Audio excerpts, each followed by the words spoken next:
Hello everybody, this episode is sponsored by Saint-Ange Auto Parts. Saint-Ange Auto Parts is located next to the Monrepo Credit Union and below the Clear Sky Hotel in Vieux-Fort, very close to the Uptown Liquor Store. They carry the best brands for the best prices. Purchases are cash only. Business hours are Monday to Saturday from 6 a.m. to 4 p.m. You can call in at 454-3030. If you want more information.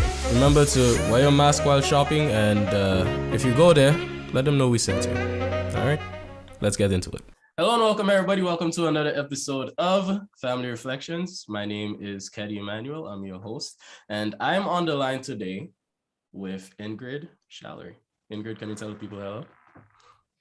Hello, everyone. Thanks for having me. Yeah, we've been looking forward to speaking for a little while now, and I'm excited that we're finally getting the opportunity to do so. Ingrid has a very fascinating story. She's a public speaker. She's the author of 2 books, which not optional. You have to get those books. You have to check out her story. It's a very powerful story, a very powerful testimony. And I'm really excited today for us to have a discussion surrounding her story, surrounding mental health in the Caribbean and in St. Lucia. And I'm looking forward to it. Thank you. So right out the gate, Ingrid, can you tell us a little bit about your story, about your journey? Give the viewers and listeners some context to who Ingrid Charlery is. Well, Ingrid Charlery is a young lady from St. Lucia, Monrepo, reside in the US for 23 years now. I went through some trials and tribulations, and within my trial, I was broken, completely broken. And in my brokenness, when I was able to see light at the end of the tunnel, I gave birth to 2 beautiful books called The Strength of a Woman, the first one. This book was written when I was completely broken, and it was written to strengthen, rebuild, empower, encourage anyone and everyone, both male and female, that is going through depression and having the thought of suicide.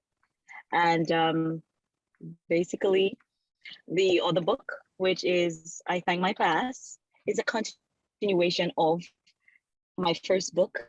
And I simply fight my past because every time I look back at my life and I look back at my past, I realize if I didn't go through what I went through, I would not be where I am today. So I thank my past for taking me through what it took me through and bringing me to where I am today. Yeah. And that's where my 2 books came from, my journey. All right. So I'm guessing then that the motivation to write came from wanting to help people, wanting to give back, right? To help someone else. Someone else who's kind of gone through the same journey. Yes, my motivation came from, it was also for me as well. It was part of my healing. I was writing what I was going through at the moment, and I needed to write. I needed to talk to someone. I was also talking to a therapist once a week. I was seeing a therapist once or twice a week. I had anxiety, and even in the Caribbean, people say anxiety does not exist. But anxiety exists because anxiety it is hard to describe anxiety. I never thought I could ever get anxiety. Even people that were depressed, I would say before I was depressed, I would say, no, that don't exist. What's the matter with this person? Get over yourself. You know what I mean? Because that's what society tells us, especially us from the Caribbean. They tell us, forget about that. Don't worry about that. That's nothing. Move on. Even men, society tells men they're not allowed to cry. They are not allowed to weep. They are not allowed to complain.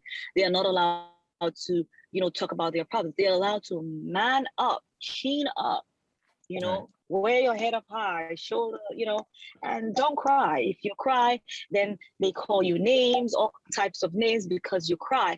But I think a man who cries and tells his problem, this is not showing a form of weakness. This is showing a form of I need help. I need help.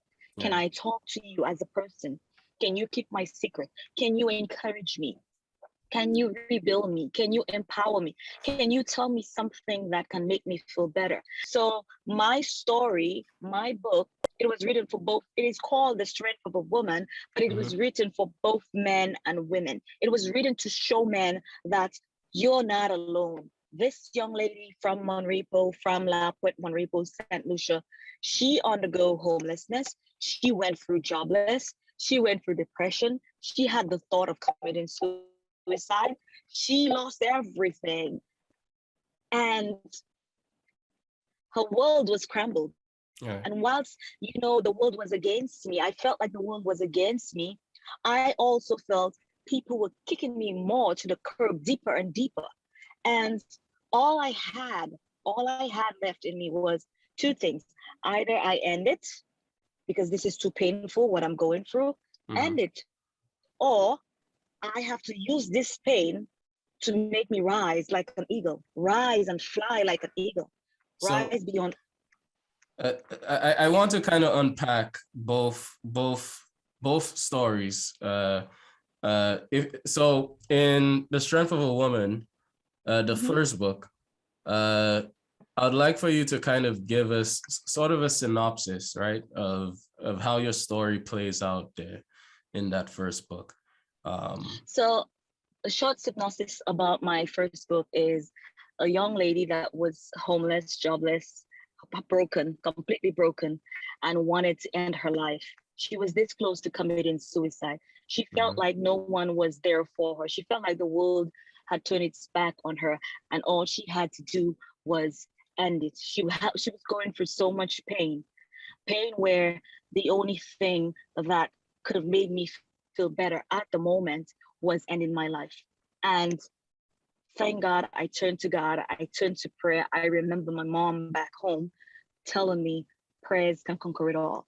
Know how to pray, build your faith, have a relationship. And this is where my strength came from. When I went back into the word, I went and read scriptures, I went and read prayers. I became a strengthened, empowered, positive, encouraging young lady who's also became a public speaker that helps people who went through or are going through what I went through in The Strength of a Woman. Okay, and the second book, I Thank My Past, is kind of a look back at the changes in your personality and the changes in your life that come from the brokenness and come from a place of healing, correct? Yes, I think my past is it's about my past when I was a child. It is about my past when I was broken in the strength of a woman. I think my past is about my biological mother who sort of abandoned me when I was a child, labeled me, mistreated me, um, abused me verbally all the time. I think my past is written because there are lots of mothers back home in the Caribbean who label their children. They treat their children badly for absolutely no reason. And when I looked back at my childhood, I look back at my life, I think my past came from when my biological mother needed me. She needed me. She was being abused by a man. And I went back into the strength of a woman. I said, where is the strength of a woman? You got to get her out. And the strength of a woman came out. And I said, the strength of a woman is to rebuild, strengthen, empower. So look back at your past, forgive your past, keep your past behind you. Use your past to be strengthened even more than the strength of a woman. And I came out like a champion. I helped my biological mom come out of whatever she was going through. And today she's stronger, she's getting better. She's a little bit healthier than she was. And I think my past is a great read for mothers who have labeled their children, mothers who have been abused and stay in abusive relationship. I think my past is just a book for mothers and daughters, young men who feel or felt the way that I felt as well as a child. Okay, very good. And thank you for breaking that down for us. Going back to the strength of a woman, how did professional therapy play a part in your healing there? Oh, wonderful. It did a great job. I was allowed to cry. I was allowed to cry without being judged. I was allowed to cry without being brushed. Like, when you stop somebody from crying, that person does not want to see you again. That person does not want to talk to you. That person does not want to have anything to do with you, because crying is part of healing. Right. And I'm going through so much pain, and you're telling me, forget about this, don't worry about this, that's nothing. Mm-hmm. That's brushing me off. That's telling me your pain don't matter. What you're going through, it doesn't matter. So why are you crying? Get over yourself. Like, get over this thing. I'm homeless. How could you tell me get over myself? When you tell me get over myself, is that going to give me a house? Right. Is that going to give me a place to stay, a place so that I can lay down? I'm sleeping around homeless people. Some of them stink, some of them, on crack and all of that. And I have to be amongst that, and I can't sleep with my eyes open wide night and day. I'm mentally disturbed. I'm mentally ill. I'm feeling this side of my head telling me to just do crazy things. I'm hearing loud noises in this side of my head, and in this side of my head, I'm just seeing the world. A lot is happening in my head. So for you to tell me, do not cry, therapy allowed me to cry. Therapy allowed me to be myself. And my therapist gave me advice. My therapist was helping me find a home. My therapist was helping me to go places. My therapist was giving me advice how to attack certain things. What do I do? What do I say? And crying was a great part of my healing, because where there is grief, no matter what type of grief you're going through, there is a loss, there is grief, healing comes next. And I needed to cry to heal, to become who I am today. So therapy was very good for me. And it's not, if you cannot afford a therapist, you can find a pastor, you can find a friend, you can find someone you trust, someone, to talk to. And all I ask of this person is, like, keep the person's secret to yourself, because they can't find that in you. And if they were to find out, other people know, that is embarrassing for them. And that's a problem right there. And that could lead to suicide as well. So when someone can find something in you, even if you do not have a degree of a therapist, you listening and you're giving advice, keep those things to yourself and continue to advise that person in a positive manner. Positivity will come out of it. It will come out of it. It came out of it for me. And I'm grateful that I went to my therapist. My therapist did a great job listening and encouraging me and helping me to become who I am today. So, question for you: what was what made you take the initiative to go to your therapist to begin with? How did that happen? So when I became homeless, I realized I was about to become homeless. When I realized I was about to become homeless, and I was so depressed, I was ashamed. I said, I need to talk to someone. I need to check myself in. I need someone to know what I can't keep all of this in me. This is too much. This is too much. So I went and I checked myself in, and I called my therapist. I said, I need to see you ASAP. I need to come in your office. And he put me on the schedule, and we began going. And my first session, nothing much came out of me but tears. I cried for more than an hour. I just cried and cried and cried. And I felt just a tiny bit better. And because nothing much came out of me, he gave me another session that same week to come back in so I can start talking, so he can find out what is the problem, what have me so broken. And then I was able to talk to him and stuff. And we started looking for homes, looking for shelter, looking for things to help me get better with what I was going through. Okay. Now, you mentioned homelessness. What are some common misconceptions that you think people have about homeless folks and people who are homeless? They're disgusting. They're gross. They are drug addicts. They're on crack. They're on coke. And a lot of these things are true, but not every single person that is homeless is like that. Mm-hmm. Because I became homeless when I broke my foot.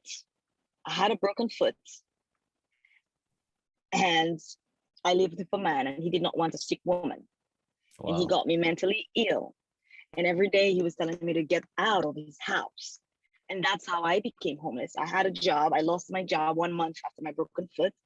And that's how I became homeless. Wow. And then when I went in the shelter, I met people, their house got burnt. They became homeless.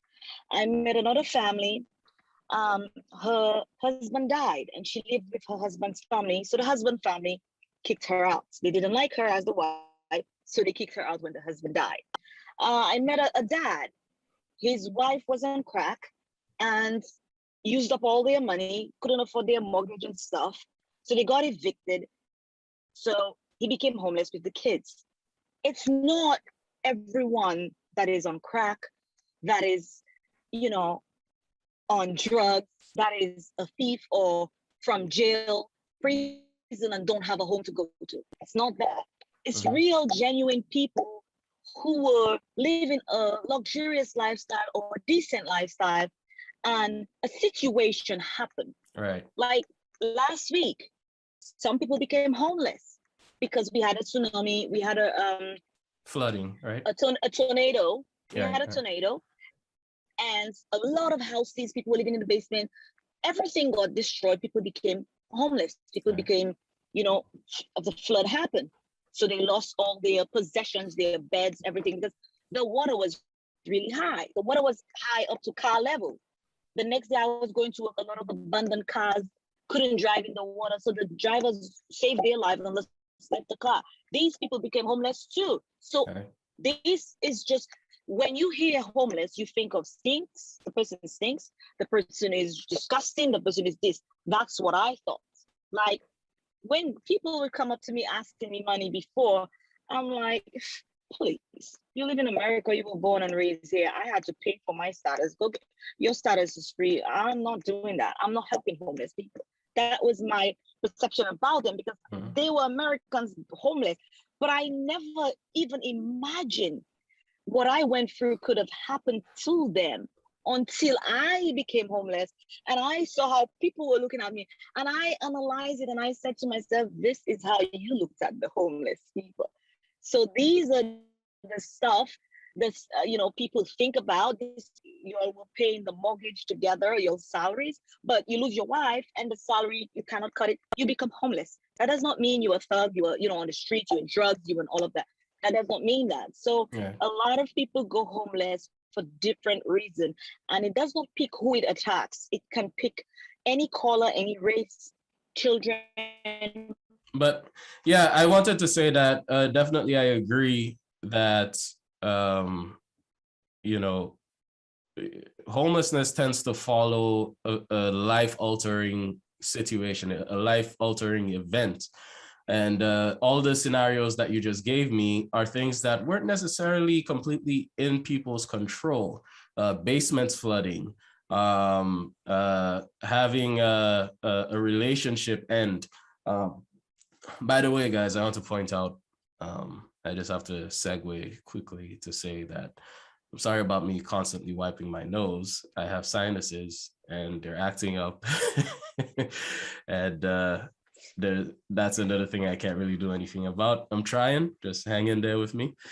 But so going back to homelessness, it's not really something that people can control. And I think we should all as a society, be a lot more empathetic towards homeless people, because you don't know how they ended up homeless. You don't know what happened. And the very best that we can do is help them with changing their situation. Yep, absolutely. So first of all, I want to congratulate you on writing those books. Writing a book is not easy. A lot of people don't know quite how challenging it can be to stick through and write and edit and publish and do everything that needs to be done uh, towards offering a book. But I wanted you to tell us a little bit about your challenges while writing that book. So writing a book, I had a lot of writer's block, right? Writing a book. I lost a lot of train of thought because when I was writing The Strength of a Woman, I was just writing straight. I was writing from, so on a Saturday, I would just write from about 8 a.m. or 10 a.m., 10 a.m. to 7 p.m. or 8 p.m. I would just write all day. And Sunday, the same thing too. I would just write all day, and I would probably write 2 hours or 3 hours a night after work. Although I'm tired, I would write. And the thing about it is, I would write so much because everything that came to my mind, I would just write it. Everything I was going through, I would just write it. And sometimes I made no sense. You know, when you just write all day, you just lose your train of thought. So my editor taught me something that was very good. He said to me, you cannot write all day. You write for 2 hours and a half and you walk away from that computer. Go do some dishes, go cook, go do something. Let your brain cells think of something other than writing. And then you come back and you write again. So when I did that, I realized that I was putting the chapters down better than me writing all day, and I'm out of ideas and I just write anything that comes to mind that does not make sense, and that's gonna bore my reader and make my reader put the book down. So also writer's block. I joined a lot of writing groups, and when I had writer's block, I posted it once. I'm writing this book and I don't know, I'm out of ideas. And then every chapter, someone posted, every chapter you're gonna write, why don't you write a title for that chapter? And you will get more sentences, more paragraphs, more anything you would need. Just look at the title that you're going to write. And sure enough, I did that. And I was like, okay, this makes sense. This allowed me to think deep, think better, think faster, think about, I don't want my audience to know this. I want my audience to know that. I want my audience to, and if you're going to be a writer, I suggest you become friends with people who write. So when you don't know something, they can help you. And that's what I did. I went out there and I have a lot of writing friends. I never met them, but they give me advice. My second book, I got so much help with other writers. Yes. So you're primarily talking about people online, right? Yes, online. Online, because we have a lot of writing groups on Facebook. You join the group, you need an editor, you post, I'm looking for an editor. Then your inbox will be filled with editors or whatever. You post, you're having writer's block. Then people will write underneath that post what to do, what not to do. Everything I needed, even for my second book, I didn't know how to format it. Like when I was about to publish it, the words were all over. It was not in the book. It was, so I'm like, oh my gosh, how do I do that? And I had to post that and ask. And, a young man helped me. He, helped me fix my book, format it well, put it under numbers, put the words the right way, lining and pages and whatnot. And, that's what we writers do. We help each other to write. And as a writer, I never went to school to write. As a writer, you just have to write crazily. Whatever that's on your mind, you just write. You may surprise yourself by having a story. And that's what I did to myself. I just wrote what was on my mind, what I was going through. I wrote my story because I felt like my story is very shameful. When I wrote my story, I found out so many St. Lucian people in New York that were homeless, that were living in a shelter. And they were like, Ingrid, I don't want people to know that, but because you put your story out there, I can tell you that I can relate. And they said to me, you wrote my story. I was in a shelter with my 2 sons. I was in the shelter with my 2 daughters. I was in the shelter with this. My mom did this to me when I was just, oh my gosh, were we friends before? They would just tell me. So a lot of people can relate, and that makes me feel good. all these things I wrote in my story, it's not that I wanted this to come out, but I felt like, you know what? When a young man advised me, write your story, just write and don't stop. He himself didn't even have faith that I could write the book and don't stop. Yeah. And today I have this book that is, helping people. My editor, he edited my book. He left voice in the book. My voice, my words, everything is in the book. And as a writer, you will get help if you join a lot of writing groups. You want to be a writer, you need to associate with writers, friends. Right. You Right. want to be a pilot, get to know pilots, make pilot Yeah. friends. You want to be Yeah. a doctor, make doctor friends. Whatever you want to be, associate yourself with that type That's of why people. the saying goes, show me your friends and I'll show you Friends, who and you I'll are. tell you who you are. Yes. Right. Yeah. So what advice would you give to people who have similar stories? People who kind of have gone through what you went through, in terms of homelessness and bad relationships, brokenness, and suicidal ideations. What would you tell those people right now, as some people might be listening? Well, I would tell someone that is broken from a relationship or homelessness or who's attempting suicide, think about your life. Think about yourself. Go deep down within the depths of your soul and think deeply and begin to talk to yourself. Begin to tell yourself everything that I'm going through here right now. I am not alone. I am not the only one who has gone through this. Someone out there have been homeless before. Someone out there have been jobless before. So me being in that situation right now, I am not alone. Let me use that situation to strengthen me. Let me find my inner strength. It may be dark around me right now, but there is a tiny bit of light at the end of the tunnel. Do not give up. Giving up should never be an option. Suicide is a desperate call for help. And at the moment, people who commit suicide,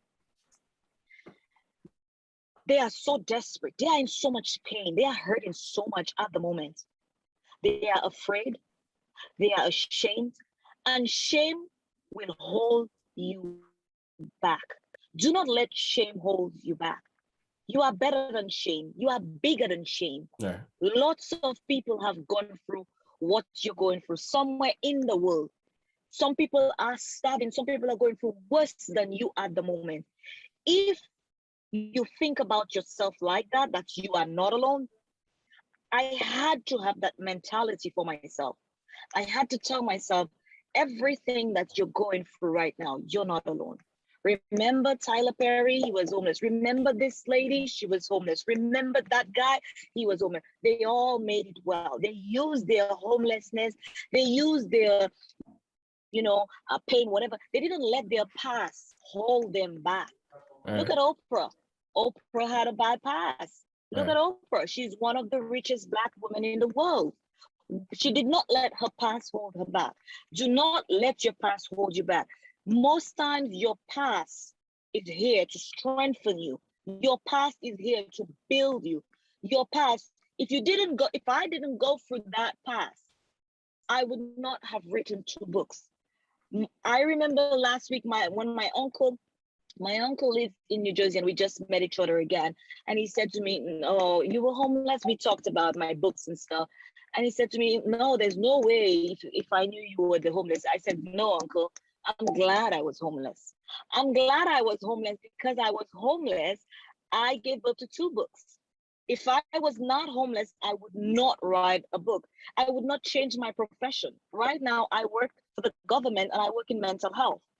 I was broken foot, homeless, jobless, suicidal, no job. And today I work for Joe Biden.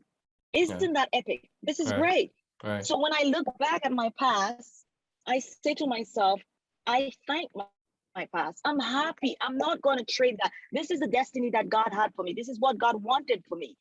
because I thought that I was superwoman. I could not be depressed. I could not be broken. I had a job. I was all of this, all of that. And it also taught me to be humble. I had to humble a little lower, go down, take it down just a little bit. I had to do that. And in all of this, I became even, I became bold. I became, strengthened. And I, believe it or not, I've helped so many men and women from committing suicide. I've helped them. And I'll encourage somebody to hug somebody. If someone is going through something, just hug them and allow your shoulder to be something for them to lean on. Let them whip on your shoulder and hug them, because a hug can go a long way, and a hug can also put back some broken pieces. Whether you believe it or not, it can put back a lot of broken pieces. So I'll encourage people that all of these shameful things, you're not alone. If I could go through it and survive it and be where I am today, and I'm looking back at my past and thinking my past, so can you. You can do it too. Right. And that's very well said. I want to thank you for saying that and putting it in that way. Thank you. In one of the books, I believe, the first book, I think you mentioned that you were at one point in a relationship with a drug addict. You found out that your partner was a drug addict. Did that experience teach you anything about addiction? Anything that you want to share with us? Well, that experience, it taught me a lot. I work with a lot of drug addicts. I see them a lot. I run a clinic on Thursdays where we give them shots to help them, the drugs that they take on the street, so they could have the same type of high and they don't take that drug. And when I asked the nurse why, the nurse says to me, this is a drug that will help them and prevent them from going and sniff cocaine or crack or stuff like that. It is not easy being a drug addict. I see a young man. I used to see him before I worked in mental health. I would see him all over all the time, begging, whatever. I never knew him. And now that he comes to my clinic, he's on drugs big time. And I say to myself, I talk to him all the time, encourage him. As long as I'm done talking to him, 2 days later, I see him checked in the ER. He's on whatever floor doing, he's high. Drugs, what I would say to people, it was tough. It was painful because I've never done drugs before. I've never done weed, smoke weed. I just feel like people who do drugs, some of them, it is a choice that they make. It is a choice that you can't say no to drugs, because once you hooked on drugs, that's it for you. And me as a person, when I found out, I only found out because I was ill and I was in the house on crutches, and he stayed in the house a few days and he was staying around a lot. And then I saw different movements were happening because I'm a workaholic. I'm always out working. So when I saw that and I caught him doing drugs, I was like, oh my gosh, I am with a drug addict. I am with a guy who takes crack, who takes cocaine.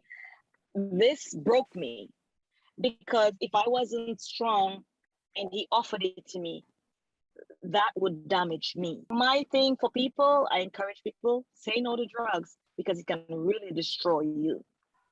Now, another thing, you mentioned that, or at least from the way I've been hearing this being described, it seems to me that a lot of these issues occurred after migrating to the US, right?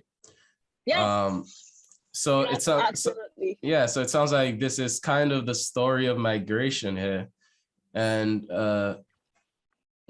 it makes me wonder, if you could go back, let's imagine to just before you migrated, and you could give yourself some advice, what might that have been? So if I could go back and talk to my younger self, I would have said to my younger self, I was very rebellious against God. I felt like I wanted to be a runner. I wanted to go to Olympics. I wanted to do fun things. And religion held me back. Adventist, Seventh-day Adventist, it held me back. So I was rebellious against Christians. I was rebellious against religion.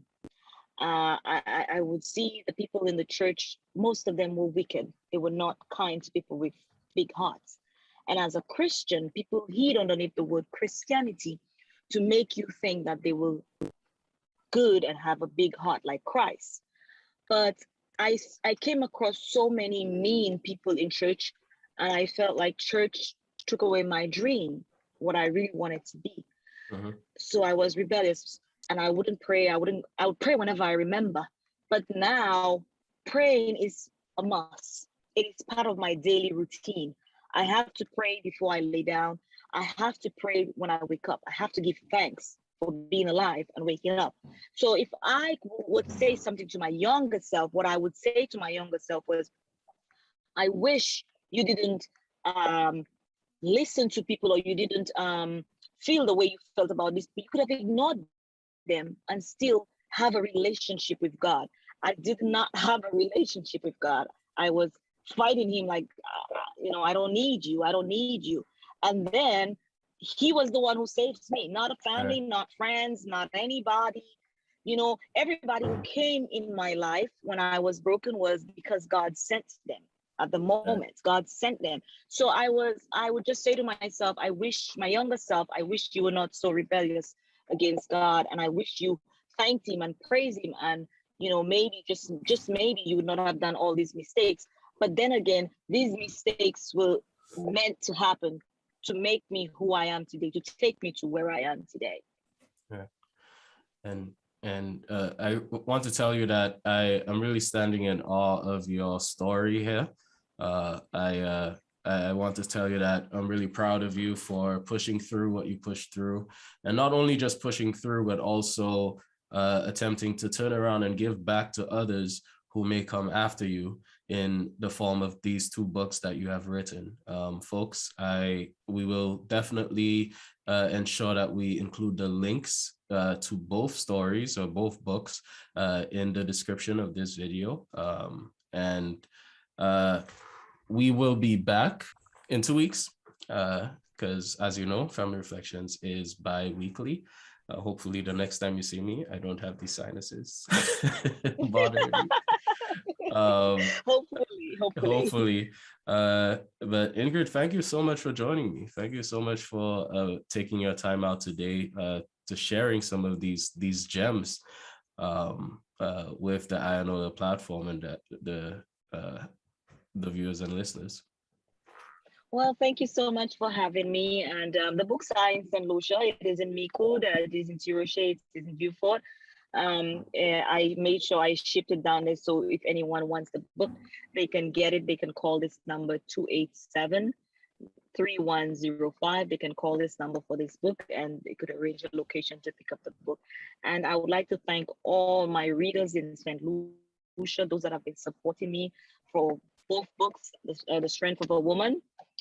And also, I thank my past. I want to thank all the gentlemen who bought my books, who read my books. And I want to thank this gentleman in Beaufort, Andre, I don't know his last name, but he wrote me a very nice letter, a very nice note. And I want to thank the prisoners in Bordelais for all the love letters, the notes that they're writing me, because I donated books to them and they love it and it's encouraging them. I let them know that they're not alone. I was once a prisoner too within my body, and I let them know that even if they are prisoners behind bars, there are lots of prisoners walking within their own bodies on the street. So stay encouraged. I mean, while they're doing the time, stay encouraged, pray, thank God for life, and thank God for food, thank God for, thank God for everything, and stay strong. And they make me feel really good. And I was supposed to come and see them this week. But unfortunately, I had to cancel my flight because of this COVID. The level of COVID right now in St. Lucia is really high. And I had to cancel all my interviews, all my trip, everything. But I'm very glad you and I still had this interview. We could have done this via Zoom, and it's awesome. And thank you so much for taking the time out to, invite me on your show. I really appreciate that. A pleasure. Thank you. A pleasure, a pleasure. Yes. Guys, you are seeing this on September 6th, tomorrow. So yeah, check out the books and we'll see you soon. All right. Bye for Okay. now. Bye.